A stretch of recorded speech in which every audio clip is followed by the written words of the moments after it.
সেই সন্তান যে তোর কারণে আমার এত ব্যথা হয়েছে। মা কোনোদিন এটা বলে না তুমি তো সেই সন্তান যার কারণে আমার পেট থেকে 2.5 কেজি রক্ত দেওয়া লেগেছে। সন্তান মা কোনোদিন এটা বলে না তুমি তো সেই সন্তান যার কারণে আমার পেট কাটতে হয়েছে।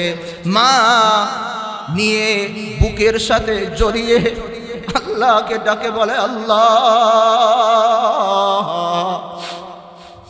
ও আল্লাহ,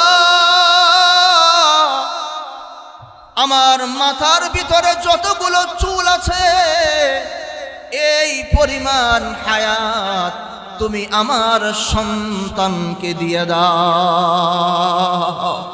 এর নাম কি বলেন? এর নাম কি বলেন? মা। এজন্য যদি আল্লাহকে পেতে চান মার মাধ্যম ছাড়া কোনো উপায় নেই। বাইজিদ বুস্তামির নাম শুনছেন কিনা বলেন?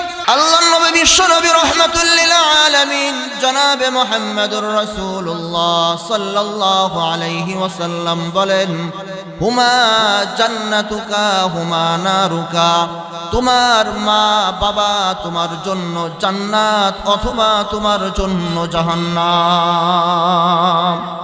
তার মানে হলো তুমি যদি তোমার বাবা মায়ের খেদমত করে তাদেরকে সন্তুষ্ট করতে পারো তাহলে তোমার জন্য জান্নাত, আর যদি খেদমত না করে তাদেরকে সন্তুষ্ট করতে না পারো তাহলে তোমার জন্য জাহান্নাম। কথা বলে।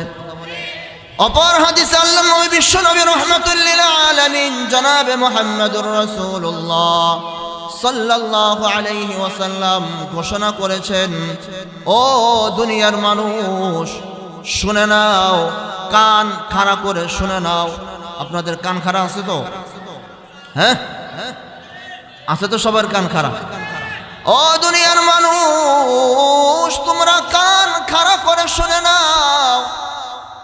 যদি তোমরা আমি আল্লাহর সন্তুষ্টি চাও, যদি তোমরা আমি আল্লাহর রাজি আর খুশি চাও তাহলে হবে না যতক্ষণ না পর্যন্ত তোমার মা বাবা তোমার উপরে রাজি আর সন্তুষ্ট না হবে।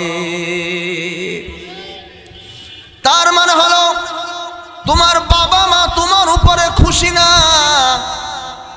আর তুমি বড় হাজি আর গাজী, বড় পাজি, বড় তাবলিগওয়ালা, বড় পীরওয়ালা, বড় পীরের মুরিদ, কিন্তু তোমার মা বাবা তোমার উপরে খুশি না। আল্লাহ পাক বলেন তোমার এই হাজিগিরি, গাজীগিরি, তাবলিগগিরি, পীরগিরি, বক্তাগিরি আমি আল্লাহর দরবারে কোনো এলাও না। কথা বলেন। তার মানে হলো জান্নাত যদি পেতে চান মা ছাড়া বিকল্প, কথা বলেন, মা ছাড়া বিকল্প নাই। এক সাহাবী এসেছে, দেখেন যদি বাবা মা কাফের হয়, বাবা মা কি হয়? কাফের হয়, তারপরও ওই বাবা মায়ের সাথে অসৎ ব্যবহার করার অধিকার অনুমতি ইসলাম দেয়নি। এক সাহাবী এসেছে, এসে জিজ্ঞাসা করো ওগো নবীজি আপনি তো বলেছেন বাবা মায়ের পায়ের নিচে সন্তানের জান্নাত, কিন্তু যদি বাবা মা জালেম হয়, আমাকে জুলুম করে, আমার উপরে নির্যাতন করে, যদি বাবা মা কাফের হয়, কয়টা কথা বলেন, কয়টা কথা? এক নাম্বার, যদি বাবা মা জালেম হয় তার মানে হলো বাবা মা আপনাকে সম্পত্তি দেয়নি, আছে না নাই? কথা বলেন। সব ছোট ভাইকে বড় ভাইকে দিয়ে দিয়েছে, আপনাকে সম্পত্তি থেকে বঞ্চিত করেছে, আপনার উপরে জুলুম করেছে, অথবা আপনার বাবা মা কাফের। সাহাবী জিজ্ঞাসা করে যদি জালেম বাবা মা হয়, কাফের বাবা মা হয়, তাহলে তাদের বিষয়ে কি হুকুম? নবীজি কঠোর ভাষায় বললেন ও সাহাবী কান খাড়া করে শুনো। আপনাদের কান খাড়া আছে তো? কান খাড়া করে শুনো। তারপরেও তোমার বাবা মায়ের সাথে অসৎ ব্যবহারের অনুমতি ইসলাম দেয়নি। তাদের সাথে সৎ ব্যবহার করতে হবেই। কারণ কি? যদি বাবা মা না হতো, আরে সম্পত্তি হারা হয়েছো, যদি বাবা মা না হতো তাহলে তুমি এই দুনিয়া তোমার কোনো অস্তিত্ব হতো? কথা বলে, যদি বাবা মা বলতো এই সন্তান আমার লাগবে না, আমি বাচ্চা পেটে নিব না, তাহলে তোমার মতো সলিমুল্লাহ কলিমুল্লাহ দুনিয়াতে আসতে পারতো? সব থেকে বড় ইহসান তোমার বাবা মা তোমার উপরে করেছে যে ওনাদের মাধ্যমে তুমি দুনিয়াতে এসেছো। সুবহানাল্লাহ।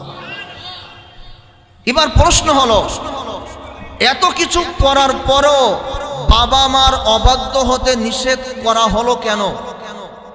জানার দরকার আছে না নাই? যদি বাবা মা জালেম হয়, অসৎ ব্যবহারের কোনো অধিকার, কথা বলেন, নেই। যদি বাবা মা কাফের হয়, তারপরও অসৎ ব্যবহারের কোনো অধিকার নেই। কারণ কি? কারণ জানার দরকার আছে না নাই? আল্লাহ নবী বিশ্ব নবী রাহমাতুল লিল আলামিন জনাবে মুহাম্মদুর রাসূলুল্লাহ সাল্লাল্লাহু আলাইহি ওয়াসাল্লামকে একজন সাহাবী এসে জিজ্ঞাসা করলেন, নবীজি, নামাজ রোজা হজ যাকাতের পরে সব থেকে বড় হক কার? নবীজি বললেন, উম্মুকা, তোমার আম্মার। তৃতীয়বার আবার প্রশ্ন, নবী একই কথা। দ্বিতীয়বার আবার প্রশ্ন, একই কথা। তৃতীয়বার আবার প্রশ্ন, একই কথা, উম্মুকা, তোমার আম্মা। চতুর্থবার যখন জিজ্ঞাসা করলেন আল্লাহর হকের পরে সব থেকে বড় হক কার, 4 নম্বরে বললেন আবুকা, তোমার পিতা। প্রশ্ন হলো, পরপর 3 বার মায়ের কথা বললেন কেন? জানার দরকার আছে না নাই? কথা বলেন, জানার দরকার আছে না নাই? ও দুনিয়ার মানুষ, কান খাড়া করে শুনে নাও। তুমি দুনিয়াতে আসার পেছনে আজকে তুমি ডাক্তার, তুমি ইঞ্জিনিয়ার, তুমি ব্যারিস্টার, তুমি আলেম, তুমি জালেম, তুমি এই, তুমি সেই, তুমি বড় নেতা, তুমি পাতি নেতা, মেজো নেতা, শ্বেত নেতা, ছোট নেতা, নেতার ভাই, ভাইয়ের ভাইয়ের ভাইয়ের পরের ভাই, আছে না নাই? যতই তুমি হও না কেন, তোমার এই সব কিছু হওয়ার পিছনে তোমার মা তোমার জন্য বড় বড় 3টা কষ্ট করেছে। কয়টা? সবাই বলেন, কয়টা কষ্ট করেছেন? 3টা কষ্ট আমাদের জানার দরকার আছে না নাই? সংক্ষেপে বলবো। 1 নাম্বার, তুমি দুনিয়াতে আসার পিছনে মার প্রথম যেই কষ্ট ছিল সেটা হলো তোমার মা তোমাকে 10 মাস 10 দিন গর্ভধারণ করেছেন। কথা বলেন, 1 নাম্বার। 2 নাম্বার, তোমার মা তোমাকে দুনিয়াতে আসার সময় ডেলিভারির কষ্ট সহ্য করেছেন। 3 নাম্বার, তোমার মা তোমাকে দুনিয়াতে আসার বিষয় জন্মের পর থেকে নিয়ে 7-8 বছর, 5 বছর, 6 বছর বয়স হওয়া পর্যন্ত তোমার মা তোমাকে নিজের হাতে ধরে ধরে প্রতিপালন করেছে। 1 নাম্বার। ও দোস্ত, যদি একটু চিন্তা করা হয়, চোখটা একটু চিন্তা করে ভালো করে খেয়াল করেন, বাজার থেকে একটা ব্যাগ 10 কেজি 5 কেজি আমরা আনতে পারি না, অথচ 10 মাস 10 দিন মা একটা ভারী জিনিস পেটের ভিতরে নিয়ে ঘরের সব কাজকর্ম করেছে, কোনোদিন কষ্ট অনুভব করে নাই। কথা বলেন। ডাক্তার বিজ্ঞানকে জিজ্ঞাসা করা হলো, এবার ডাক্তার বিজ্ঞান আমাদেরকে কঠিন একটা তথ্য দিয়েছে, শুনবেন তো সবাই, শুনবেন আখা। ডাক্তার বিজ্ঞান আমাদেরকে তথ্য দিয়েছে, ও দুনিয়ার মানুষ শুনে নাও, মায়ের পেটের ভিতরে যেই বাচ্চা দানিটা আছে এটা 10 ইঞ্চি লম্বা হয়। কয় ইঞ্চি? 10 ইঞ্চি লম্বা হয়। বাচ্চার বয়স যখন 7 মাস হয় তখন বাচ্চাটাও 10 ইঞ্চি লম্বা হয়ে যায়। তার মানে হলো বাচ্চা ডানিটাও 10 ইঞ্চি, বাচ্চাটাও 10 ইঞ্চি। এখন পেটে আর কোনো জায়গা নেই, আসেনি বলেন? এবার ডাক্তার বিজ্ঞান বলে এইবার পুরো বাচ্চা দানিটা বাচ্চা ফিল আপ করে ফেলে। এবার মায়ের কলিজা আর সন্তানের পা এইভাবে সেট হয়ে যায়। কিভাবে? এইভাবে সেট হয়ে যায়। সন্তানের বয়স যখন আর একটু বাড়ে, বাচ্চা যখন 11 ইঞ্চি হয়ে যায়, মায়ের কলিজা সন্তানের পায়ের আঘাতে 1 ইঞ্চি উপরে উঠে যায়। আর পরে বাচ্চা যখন 15 ইঞ্চি হয়ে যায়, মায়ের কলিজা বুকের ভিতরে পায়ের সঙ্গে আঘাত লেগে লেগে 15 ইঞ্চি মায়ের কলিজাটা উপরে উঠে যায়। ডাক্তার বিজ্ঞানকে বলা হলো, মিয়া ডাক্তার, এর দ্বারা কি আমার মায়ের কোনো কষ্ট হয় না? ডাক্তার এবার আমাদেরকে বড় বড় কঠিন তথ্য দিয়েছে। এবার ডাক্তার বিজ্ঞান বলে সন্তানের শরীরে রুহু আসার পর থেকে নিয়ে ডেলিভারি হওয়ার আগ পর্যন্ত যেই বাচ্চা সব থেকে কম নড়াচড়া করে, যেই বাচ্চা একেবারে নড়াচড়া করেই না, ওই বাচ্চা কম পক্ষে 4500 বার ওই মায়ের কলিজার ভিতরে পা দিয়ে আঘাত মারতে থাকে। কম পক্ষে 4500 বার। ও মিয়া, তুমি তোমার মায়ের কলিজায় আঘাত করে করে তুমি দুনিয়াতে এসেছো। কমপক্ষে 4500 বার তুমি তোমার মায়ের কলিজার ভিতরে আঘাত করেছো। ডাক্তার বিজ্ঞানকে জিজ্ঞাসা করা হলো, আর কি তথ্য আছে বলেন দেখি। এবার ডাক্তার বিজ্ঞান আমাদেরকে বলে, বড় বড় আন্তর্জাতিক 3টা লাথি আছে, যেই লাথি সন্তান মায়ের কলিজায় দেওয়া ছাড়া সন্তানের জন্ম হয় না। প্রথম যেই লাথিটা সন্তান মায়ের কলিজার ভিতরে মারে, ডাক্তার বিজ্ঞান বলে যদি এই লাথিটা দুনিয়াতে কোনো মানুষ মাকে মারত, মা সহ্য করতে পারতেন না। কিন্তু আল্লাহ রব্বুল আলামিন ওই সময় মায়ের ধারণ ক্ষমতাকে বাড়িয়ে দেয়। প্রথম যেই লাথিটা মারা হয়, ওই লাথিতে মায়ের গর্ভপাতের ব্যথা উঠে যায়। সুবহানাল্লাহ। বলে ব্যথা তো উঠে না, তার মানে হলো আল্লাহ পাকের হুকুম হয় নাই লাথি মারার, নড়াচড়া করার হুকুম হয়নি, যার কারণে ব্যথাও উঠে না। এবার যখন প্রথম লাথি মারা হয়, ওই লাথির সাথে সাথে ডেলিভারির ব্যথা শুরু হয়ে যায়। দ্বিতীয় লাথি যখন মারে, তখন বাচ্চা দানির যেই পর্দা আছে, পর্দা ফেটে যায়। এখানে অনেক যুবক ভাই আছেন, বৃদ্ধ ভাইরা আছেন, পানি বের হয়, আসে না নাই? আমি কিন্তু একেবারে ভিতরের কথা বলছি, পানি ঝরা শুরু হয়ে যায়। তৃতীয়বার যখন লাথি মারা হয়, মায়ের ঝরাও মুখটা আস্তে করে খুলে যায়। ডাক্তার বিজ্ঞানীরা বলেন, যেই মার সর্বনিম্ন সব থেকে কম রক্ত দিতে হয় একটা বাচ্চার জন্যে, ওই মারও কম পক্ষে 2.5 লিটার 2.5 কেজি রক্ত সন্তানের জন্য দিয়ে এরপরে আমার আপনার জন্ম হয়েছে।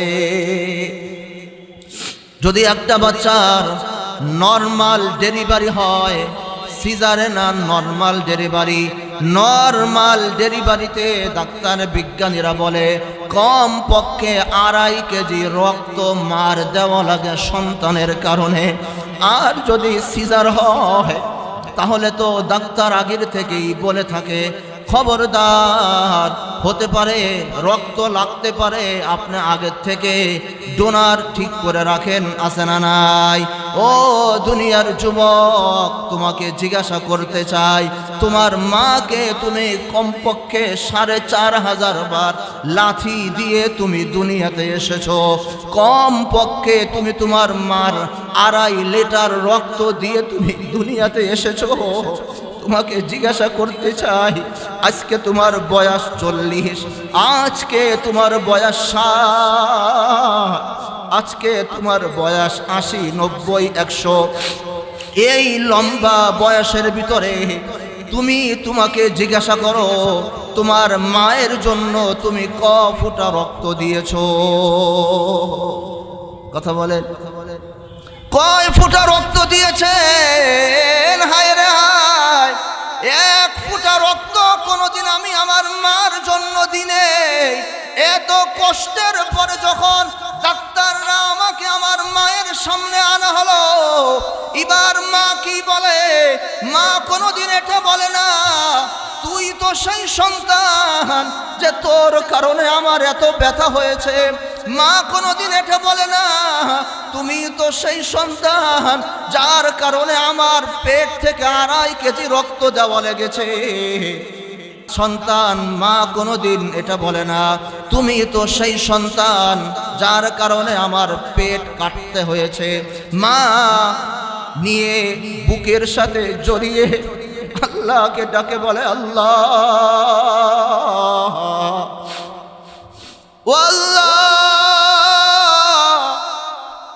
আমার মাথার ভিতরে যতগুলো চুল আছে এই পরিমাণ হায়াত তুমি আমার সন্তানকে দিয়ে দাও। এর নাম কি বলেন? এর নাম কি বলেন? মা। এজন্য যদি আল্লাহকে পেতে চান, মার মাধ্যম ছাড়া কোনো উপায় নেই।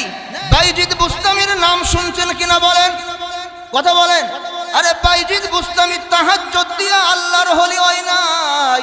বাইজিদ বুস্তামি তাবলিগে গিয়ে আল্লাহর ওলি হয়নি। বাইজিদ বুস্তামি পীরের মুরিদ হয়ে আল্লাহর ওলি হয়নি। এই বাইজিদ বুস্তামিকে আল্লাহ রাব্বুল আলামিন মায়ের দোয়ার বরকতে 1 সেকেন্ডে আল্লাহর ওলি বানিয়ে দিয়েছেন। এজন্য জিজ্ঞাসা করতে চাই, মার দর নেওয়ার দরকার আছে না নাই? 2টা হাত আল্লাহকে দেখিয়ে বলো, ও আল্লাহ, মাকে যত কষ্ট দিয়েছি আর কোনোদিন মাকে কষ্ট দিব না।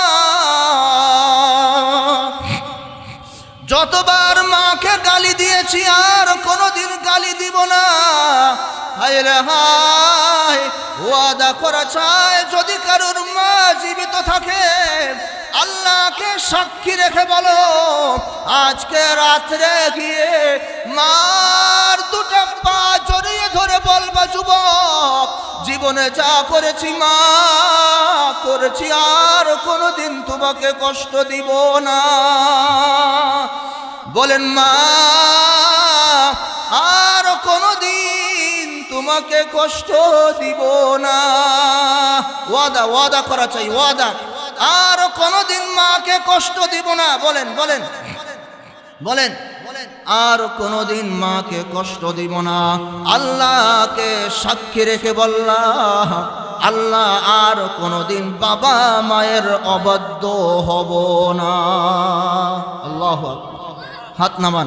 ওয়াদা ঠিক আছে তো? ইনশাআল্লাহ সবাই মানবেন তো? বাবা মায়ের গোলাম হবেন তো? আচ্ছা বলেন তো, আল্লাহ পাকের গোলাম হতে চান কারা কারা? তাহাজ্জুদ পড়লে হবে শুধু? নামাজ পড়লে হবে শুধু? নামাজ তো লাগবেই। আগে বাবা মা। বাবা মা রাজি, আল্লাহ রাজি। বাবা মা খুশি, আল্লাহ খুশি। বাবা মা আপনার উপরে অসন্তুষ্ট, আপনি যত বড়ই তাহাজ্জুদ গুজার হন না কেন, আল্লাহ পাক বলে, রে তোমার এই তাহাজ্জুদের দাম আমার কাছে নেই। এজন্য ওয়াদাবদ্ধ হয়ে চাই সব একদিকে আমার বাবা মা। আল্লাহ রাব্বুল আলামিন আমাদের সকলকে বাবা মায়ের গোলাম হওয়ার জন্য তৌফিক দান করুক।